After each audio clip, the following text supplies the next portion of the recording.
राष्ट्रीय निवृत्तीवेतन प्रणालीतील एनपीएस वारसांना कुटुंब निवृत्तीवेतन मिळणे आता अधिक सुलभ. राज्य शासनाकडून कार्यपद्धतीत बदल. मुंबई राज्य शासकीय सेवेत असताना मृत्यू पावलेल्या कर्मचाऱ्यांच्या कुटुंबियांना कुटुंब निवृत्तीवेतन, फॅमिली पेन्शन आणि इतर लाभ मिळवून देण्याच्या प्रक्रियेत राज्य शासनाने महत्त्वाचे सुधारणात्मक बदल केले आहेत.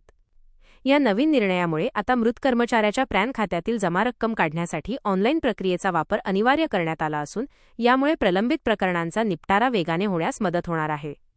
वित्त विभागाने नुकतेच यासंदर्भात सुधारित शासन शुद्धीपत्रक निर्गमित केले आहे. यापूर्वी असलेल्या क्लिष्ट प्रक्रियेमुळे अनेक कुटुंबियांना लाभांपासून वंचित राहावे लागत होते किंवा विलंबाचा सामना करावा लागत होता. महत्त्वाचे बदल आणि नवीन तरतुदी. Online withdrawal, online exit.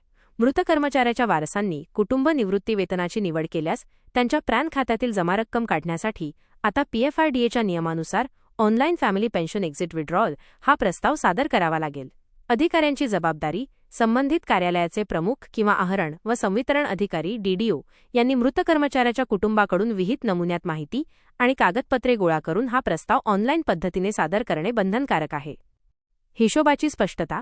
कर्मचाऱ्याचे स्वतःचे अंशदान आणि त्यावर मिळालेला लाभ तसेच शासनाचे अंशदान आणि त्यावरील लाभ याची स्वतंत्र गणना केंद्रीय अभिलेख देखभाल अभिकरण सीआरए प्रोटीएन मार्फत केली जाईल. दोष निवारण. एरर रेक्टिफिकेशन प्रक्रियेत काही तांत्रिक त्रुटी असल्यास त्या सुधारण्यासाठी एरर रेक्टिफिकेशन मॉड्यूलचा प्रभावी वापर करण्याच्या सूचनाही कोषागार कार्यालयांना देण्यात आल्या आहेत.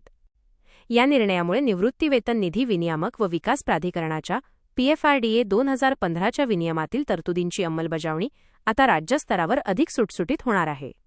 शासनाच्या या निर्णयाचे राज्य सरकारी कर्मचाऱ्यांच्या संघटनांनी स्वागत केले असून यामुळे दुःखद प्रसंगी कर्मचाऱ्यांच्या वारसांना होणारा प्रशासकीय त्रास कमी होईल अशी अपेक्षा व्यक्त केली जात आहे. व्हिडिओमधील शासन निर्णय व परिपत्रक आपणास हवे असेल तर ते आपल्या शासन निर्णय व परिपत्रक या टेलिग्राम चॅनलवर उपलब्ध करून देण्यात आलेले आहे.